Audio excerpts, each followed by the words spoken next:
Incarcerated senior leaders of the All Parties Hurriyat Conference, Mirwais Umar Farooq and Shabir Ahmad Shah, have condemned in strong terms the confiscation of land and properties of Muslims by the authorities in the occupied Kashmir.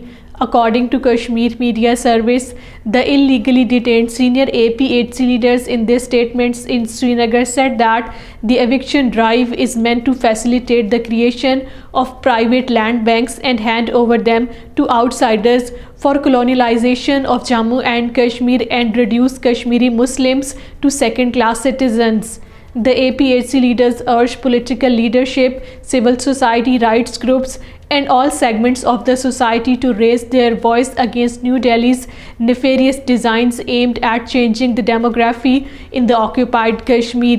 The leaders warned India of a strong reaction by the Kashmiri Muslims who are feeling growing insecure and frustrated due to Modi regime's anti-Kashmir measures. Indian troops, police and paramilitary personnel continued their cordon and search operations in several areas of the Jammu region and the Kashmir Valley in different villages of Rajouri, Poonch and Reasi districts. The troops continued raids and crackdowns on the 18th consecutive day today. The troops also carried out checking and frisking in Srinagar, Budgam, Ganderbal, Kupwara, Baramulla, Bandipur, Islamabad, Pulwama, Kulgam, Shopian, Ramban and Kishtwar districts. The exercise has created an atmosphere of fear in the entire occupied territory. New Delhi-controlled Waqf Board has constituted district-level committees to take over control of all shrines and masjids in the occupied territory.